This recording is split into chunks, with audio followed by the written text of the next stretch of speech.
¿Qué tal? Los saluda Benjamín Sepúlveda Hernández desde su programa La Dimensión Formativa del Hombre, y he invitado aquí que me acompañe en cabina a Connie Rubalcaba, que pues he solicitado me dé apoyo en la lectura de la Sagrada Escritura. ¿Cómo estás, Connie? Hoy te llovió trabajo. Sí, bendito sea Dios, muy contenta de poder servirle al Señor Muy y a bien. todos nuestros hermanos. Pues sí, sirviendo a los hermanos, servimos ciertamente al Señor. Pues miren, el día de hoy he querido abordar un tema que está medio desprestigiado en nuestra sociedad y en el mundo entero, porque son tiempos convulsivos donde todo invita a la sensualidad, al hedonismo, a la búsqueda del placer como el centro de la existencia. Y es que voy a abordar el tema de la pureza. Y la pureza, cuando les habla uno ya a los jóvenes de la castidad y estas cosas, como que levantan los hombros, ¿verdad? Ahí y esbozan una sonrisa, como si quisieran decir con esto, pues que ya es uno anacrónico, que no va uno al ritmo de los tiempos. Pero bueno, es que se les olvida a las gentes que así piensan que hay valores y hay virtudes que no se negocian y que no tienen que ver nada con tiempos, sino que están ahí inmutables porque son leyes que proceden de Dios. Cuando hablo yo de la virtud de la pureza, pues siempre el modelo más acabado es Cristo, ¿verdad? Por eso la enseñanza de la iglesia es cristocéntrica, pero hay un modelo a lo humano que en el seguimiento de Cristo siempre también debemos tomar, y es el de la Virgen Santísima, esa criatura más pura y más santa que todos los santos y ángeles juntos en su última perfección. Pues ¿por qué? Pues por el privilegio de que fue creada para ser la madre del Hijo de Dios en la persona de Jesucristo. Y por eso quisiera apoyarme en algunos textos. Vamos leyendo, Connie, si haz favor, Sí, a San Lucas en el capítulo 1, verso 28, a ver qué nos dice la Escritura. Llegó el ángel hasta ella y le dijo: alégrate, llena de gracia, el Señor está contigo. Fíjense qué hermoso saludo, y esto dice la Escritura que confundió a la Santísima Virgen porque le hacía el efecto que estas palabras pudieran hacer a cualquier persona humilde como lo era ella. Era una alabanza, y es que lo que está lleno es donde no cabe ni una sola gota, porque la gota que se agregue se va a derramar. O sea, y cuando falta una gota, se está pleno menos una gota, y en ella se decía pleno. Todo lo que podías recibir de gracia, lo tienes ya en tu persona. Qué saludo, ¿verdad? Tan hermoso, porque hay que recordar que nosotros podemos practicar muchas virtudes. Pues, ¿cuál? Por ejemplo, la misericordia, el perdón, la veracidad, la paciencia y tantas otras virtudes que van en contra de la raíz de los pecados. Una virtud se define como un hábito adquirido a base de repeticiones. Un hábito se forma a base de repeticiones. Un hábito adquirido que nos permite obrar bien y alejarnos del mal, que es lo contrario del vicio. El vicio son hábitos adquiridos que nos llevan a obrar mal, alejándonos del bien. Entonces, cuando nosotros practicamos una virtud, la podemos practicar con un grado más o menos de pureza. Puedo practicar yo, por ejemplo,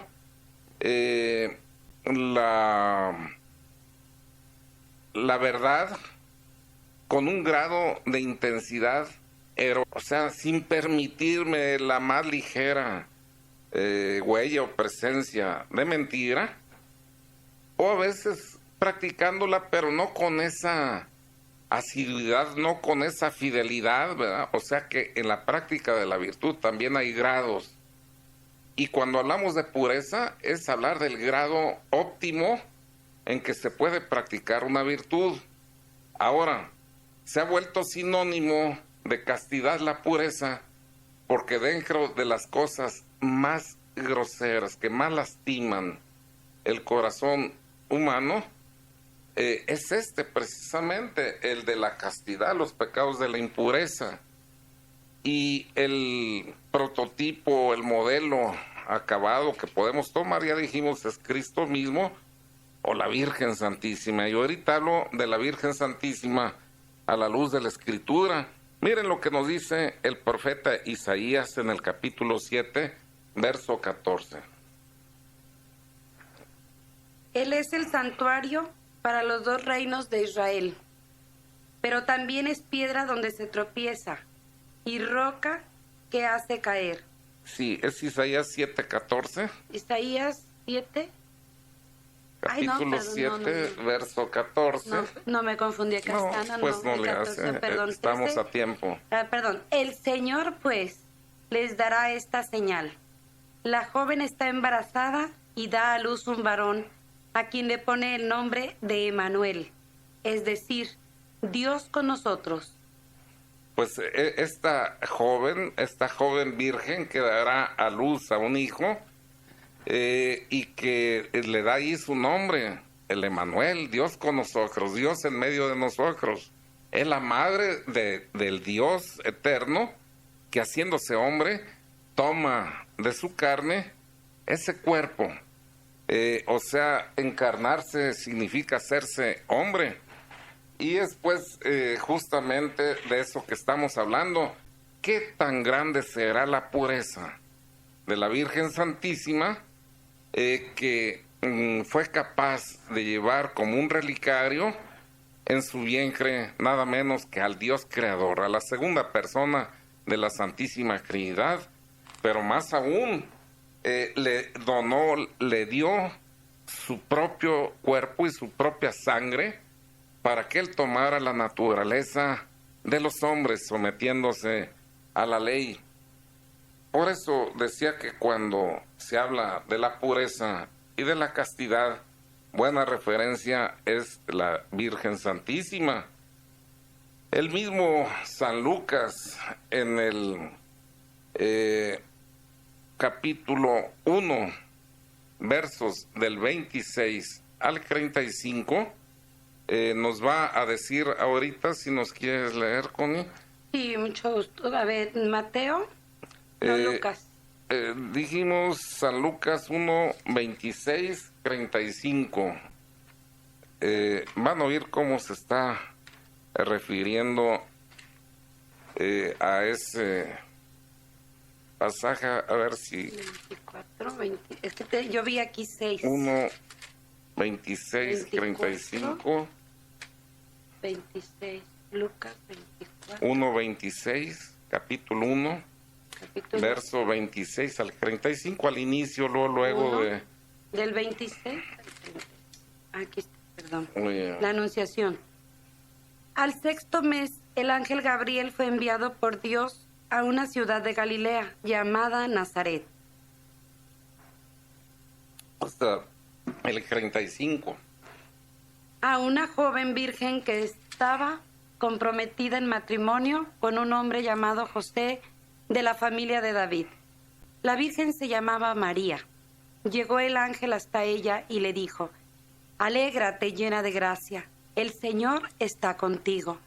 María quedó muy conmovida al oír estas palabras y se preguntaba qué significaría tal saludo. Pero el ángel le dijo: No temas, María, porque has encontrado el favor de Dios. Concebirás en tu seno y darás a luz un hijo, al que pondrás el nombre de Jesús. Será grande y justamente será llamado Hijo del Altísimo. El Señor Dios le dará el trono de su antepasado David.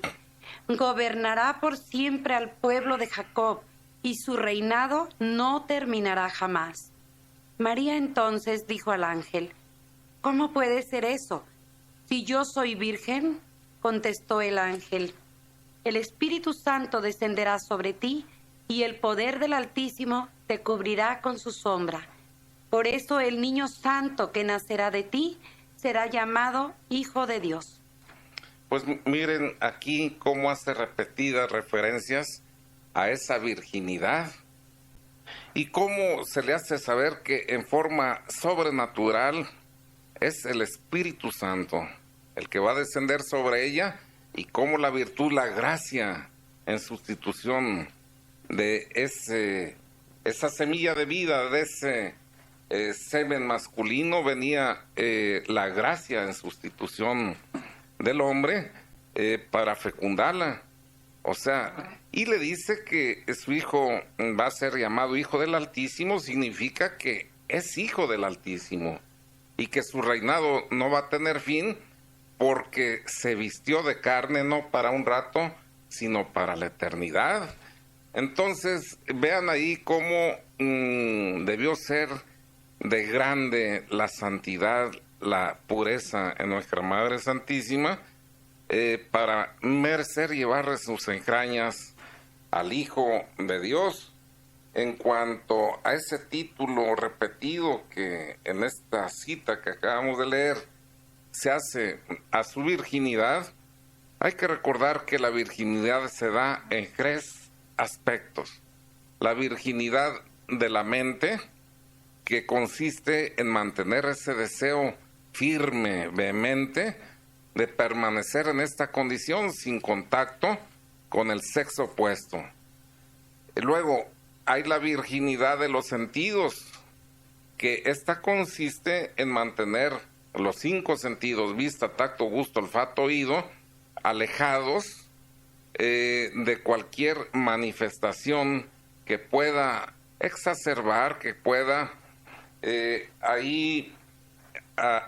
llevarnos a empezar con pensamiento, luego con deseos y terminar en acciones que nos alejen de ese deseo de permanecer virgen. Y por último, hay la virginidad física que se pierde cuando se tiene contacto ya físico con el sexo opuesto, ejerciendo la sexualidad. Pues la Santísima Virgen era virgen de mente, o sea, siempre tuvo el propósito de serlo, ofrendando su virginidad a Dios. Era virgen de los sentidos porque al haber sido concebida libre de mancha de pecado original, no tenía la inclinación a la concupiscencia, que es la inclinación al pecado que llevamos nosotros.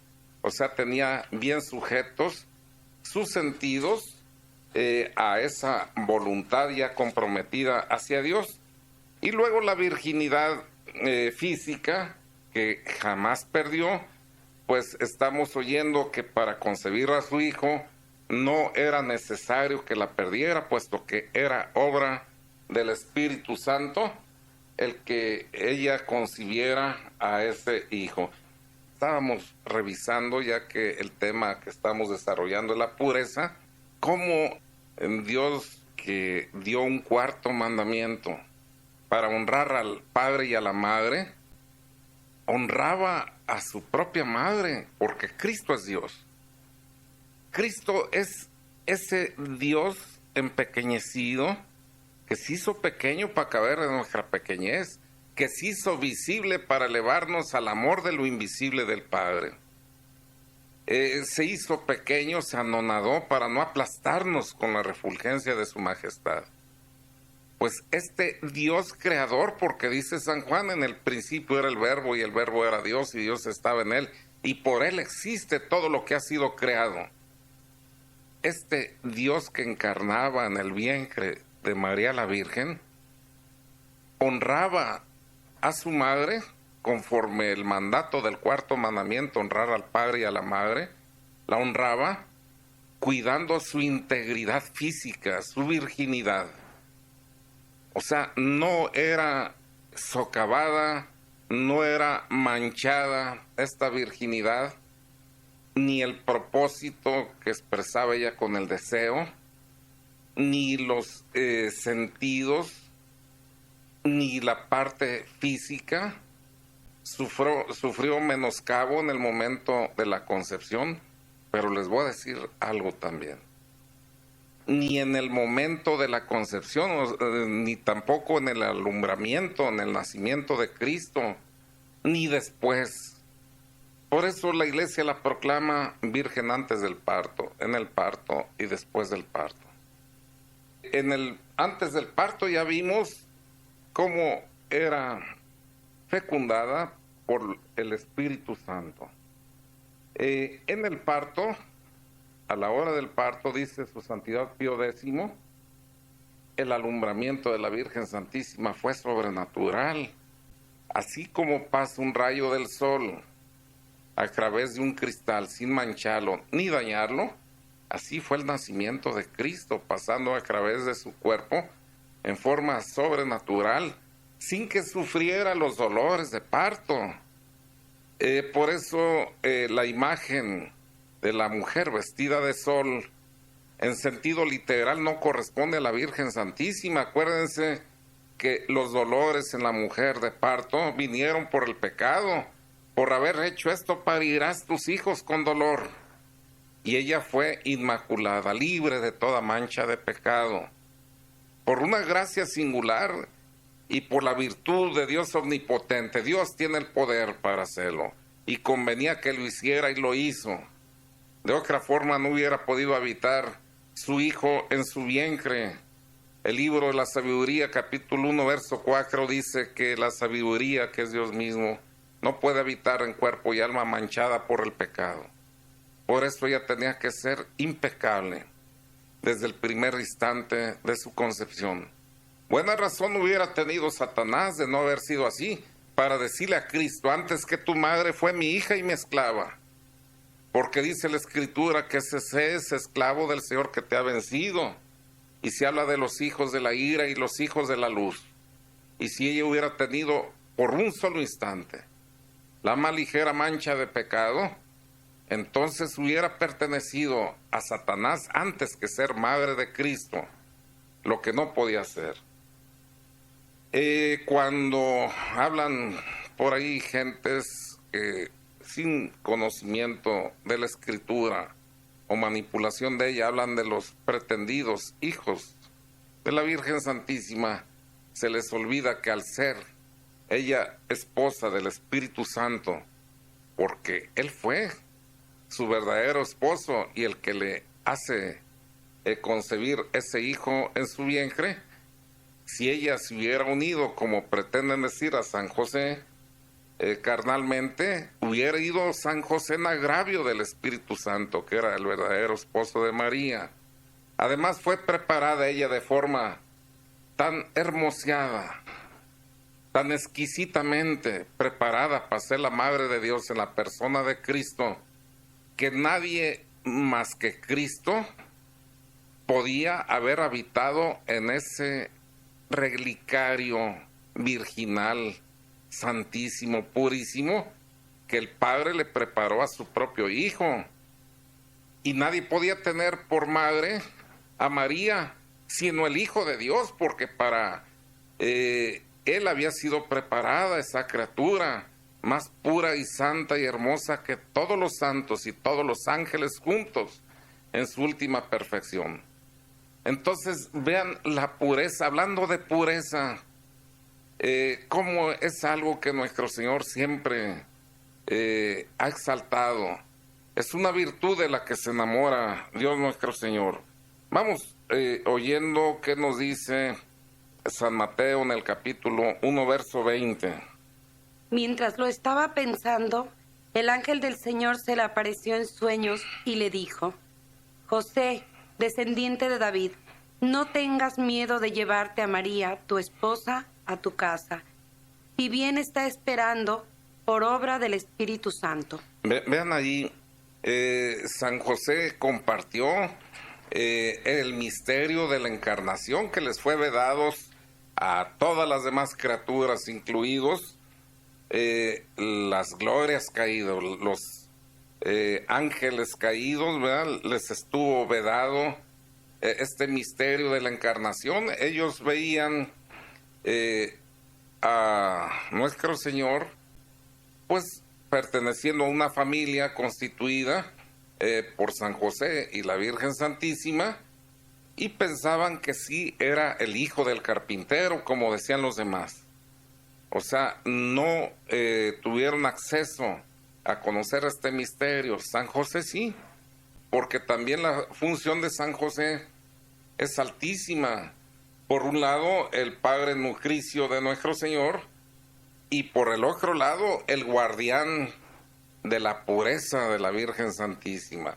¿De qué tamaño debió ser la santidad y pureza de San José cuando, estando debidamente casado con la Virgen Santísima, una joven hermosa del pueblo de Israel, y viviendo bajo el mismo techo, compartiendo la misma mesa, no solo no compartió el mismo lecho, sino que se convirtió en custodio y guardián de la pureza de aquella mujer a la que supo Dios había elegido para ser la madre de Dios en la persona de Jesucristo. ¿Cómo se habrá sentido aquel hombre sabiendo que la que tenía por esposa había sido elegido dentro de las hijas de Israel para ser la madre del Mesías, y que en suerte a él le tocaba hacerse cargo de ella y del Mesías, llevándolo como cualquier padre lleva a su hijo, educándolo como cualquier padre educa a su hijo, en el modo de enseñar y predicar y comportarse en la mesa y relacionarse con las gentes. Seguramente estaba ahí el modelo que había conocido Cristo de su padre putativo o nutricio, putativo, reputado, tenido por padre, sin que lo fuera en la carne. Vean también la grandeza de San José, pero aquí el ángel, guardándole Dios con toda delicadeza y respeto a ese padre que le concedía en la tierra a su hijo, le hacía saber: no temas, no abandones a María, porque el hijo que espera no es fruto de hombre, sino obra del Espíritu Santo. Y es que dice la Escritura que San José era un hombre justo, y la actitud de San José, queriendo abandonar a la Virgen Santísima, puede interpretarse en dos sentidos. Por un lado, el buscar hacerse a un lado sin acusarla, para que no fueran a lapidarla por la infidelidad, ya que estando casada con él, según la ley que regía en ese tiempo, podían a ella lapidarla por su infidelidad. Pero también se puede considerar hacerse un lado de San José en forma prudencial y caritativa, para que el verdadero padre de ese niño se hiciera responsable de él. Vean entonces la justicia, vean cómo había un hombre santo, había un hombre lleno de caridad, y por eso la delicadeza de nuestro Señor haciéndole saber: no temas recibir a María, porque ese hijo que espera es obra del Espíritu Santo. Estábamos hablando pues cómo repetidas veces nos dice la Escritura que la concepción de la Santísima Virgen, teniendo en su seno, porque hay, ya qué bueno que toco esto, una confusión a veces en las gentes, tienden a confundir la concepción inmaculada de María con la concepción virginal de María. La primera se refiere a que ella fue concebida libre de toda mancha de pecado, mientras que la segunda se refiere a esa concepción virginal y sobrenatural que tiene ella al concebir en su vientre a su Hijo, al concebir a Jesucristo, y de esto estamos hablando. Pues la pureza es algo que siempre la Escritura nos va a estar recordando que practiquemos. Vamos leyendo a San Mateo en el capítulo 5, verso 8, a ver qué nos dice. Felices los de corazón limpio, porque verán a Dios. Fíjese qué hermoso. Apenas inauguraba su vida pública nuestro Señor. Este es el primer mensaje que mandaba a la humanidad, empezando luego su vida pública, en el conocido como el Sermón de las Bienaventuranzas o el Sermón de la Montaña. Y el primer mensaje que se le oye decir: bienaventurados los pobres de espíritu, porque de ellos es el reino de los cielos. O los puros verán a Dios, ¿verdad? Bienaventurados los puros, porque ellos verán a Dios. Y es que el pobre de espíritu no tiene ninguna sujeción terrena, ni en las criaturas, ni en las posesiones. Luego su corazón tiene por único tesoro a Dios mismo. Nada lo detiene, va ligero. Así como salió del vientre de su madre un alma pura de corazón, se presenta aligerada, sin nada que lo detenga. No en balde el modelo donde debemos pisar en sus huellas ensangrentadas, que es Cristo, viene a la tierra despojada de toda realeza. Cuando nace, nosotros nacemos en algún hogar humilde, pero con notas humanas. Él nació donde moran las bestias, donde moraban las bestias, en un muladar, en una cueva donde vivían los animales. Por cuna tuvo un pesebre donde abrevan o pasen las bestias. Y cuando muere, muere desnudo. La muerte de cruz era una muerte, un sacrificio ignominioso que los mismos romanos lo prohibían para sus ciudadanos. ¿Por qué? Porque llevaba la intención de causar un doble dolor, uno físico y uno moral. Y el dolor físico que sufrían colgados del madero de la cruz a veces no era el más doloroso. Imaginen cómo se sentiría alguien pendiendo del madero de la cruz, exhibiendo su desnudez. Muchos preferían 1000 veces la muerte física a la afrenta de estarse exhibiendo ante los demás. Pues Cristo murió de esta manera. Como salió desnudo del vientre de su madre, así murió en la cruz. Él ya se lo había hecho saber a San Pedro: Pedro, cuando tú eras joven ibas al lugar que querías y tú mismo te ceñías. Ceñirse es ponerse la ropa interior. Cuando seas viejo vas a extender los brazos. Te van a llevar al lugar donde no quieres y otro te va a ceñir, otro te va a poner tu ropa interior. Y dice, con estas palabras le estaba significando de qué manera iba a glorificar a Dios, con qué muerte iba a glorificar, la muerte de cruz.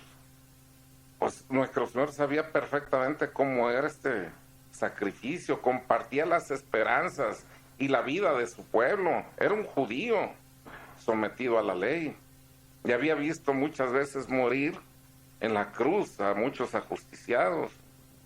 Pues él murió así, dando testimonio: cuando se presenten como yo me presenté a mi Padre, sin nada que me detenga en cuanto a posesiones terrenas, ni afectos humanos desordenados, sino todo encauzado por el Padre y del Padre hacia los demás. Entonces van a pronunciar las palabras que yo mismo pronuncié: todo está consumado. No hay nada que me reclame en la conciencia. Los puros verán pues a Dios. Vamos viendo lo que nos dice San Juan en el capítulo 21, versos del 1 al 14. Después de esto, nuevamente se manifestó Jesús a sus discípulos en la orilla del lago Tiberíades y se manifestó como sigue. Estaban reunidos Simón Pedro, Tomás el mellizo, Natanael de Caná de Galilea, los hijos del Zebedeo y otros 2 discípulos. Simón Pedro les dijo: voy a pescar. Contestaron: vamos también nosotros contigo. Salieron pues y subieron a la barca, pero aquella noche no pescaron nada. Al amanecer, Jesús estaba parado en la orilla, pero los discípulos no sabían que era él. Jesús les dijo: «Muchachos, ¿tienen algo que comer?». Le contestaron: «Nada». Entonces Jesús les dijo: «Echen la red a la derecha y encontrarán pesca». Echaron la red y no tenían fuerzas para recogerla por la gran cantidad de peces. El discípulo al que Jesús amaba dijo a Simón Pedro: «Es el Señor». Apenas Pedro oyó decir que era el Señor, se puso la ropa, pues estaba sin nada, y se echó al agua. Los otros discípulos llegaron con la barca. De hecho, no estaban lejos, a unos 100 metros de la orilla. Arrastraban la red llena de peces. Al bajar a tierra encontraron fuego encendido, pescado sobre las brasas y pan. Jesús les dijo: «Traigan algunos de los pescados que acaban de sacar». Simón Pedro subió a la barca y sacó la red llena de 153 pescados grandes. Y a pesar de que hubiera tantos, no se rompió la red. Entonces Jesús les dijo: «Vengan a desayunar». Ninguno de los discípulos se atrevió a preguntarle quién era, pues sabían que era el Señor. Jesús se acercó, tomó el pan y se lo repartió. Lo mismo hizo con los pescados. Esta fue la tercera vez que Jesús se manifestó a sus discípulos después de resucitar de entre los muertos. Bueno, miren, si se fijan, hubo uno que sí lo reconoció. San Juan dijo: «Es el Señor». Y ellos salieron llenos de gozo y vieron que ya tenía preparado el desayuno nuestro Señor. Pero dice, nadie se atrevía a preguntarle quién eres, porque sabían que era el Señor. Significa que lo que veían con sus ojos no correspondía al Jesús que conocieron. Pero sabían que San Juan sí lo había reconocido y estaban ciertos de que era el Señor. ¿Por qué? Porque ¿qué no es palabra de Dios? Y esta siempre se cumple, que los puros verán a Dios. Y San Juan dice, uno de los himnos de la iglesia, que el día del santoral en que se festeja a San Juan,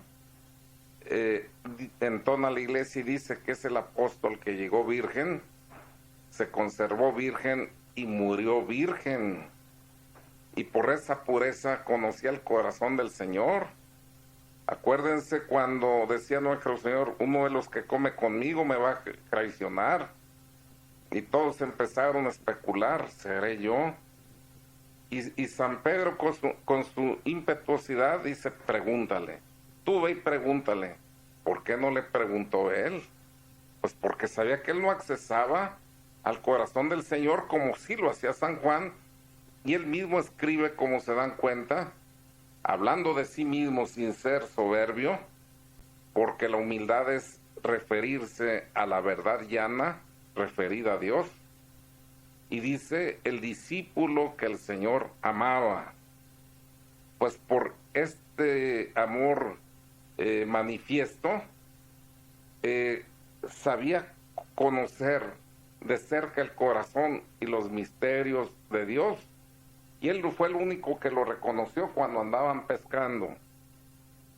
Y dije, es que los demás, aunque veían, no podían ahí reconocer a nuestro Señor. Lo dice al final este pasaje que acabamos de leer, porque un cuerpo glorioso asume las formas que Él quiere. Pasa a través de los cuerpos, ¿verdad? Es un cuerpo, pues, que se traslada también a la velocidad del pensamiento. Nada lo detiene y asume las formas que quiere. Pues ya ven cómo si se cumple la palabra: los puros verán a Dios. El hombre casto, si se fijan, se asemeja a los ángeles. Bueno, es que los ángeles no tienen otro remedio, pues no tienen sexualidad. Ellos no se reproducen como nosotros. No hay generaciones de padres, hijos y abuelos. Ellos son creados uno a uno.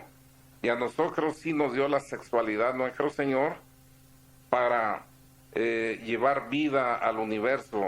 ¿Qué vida?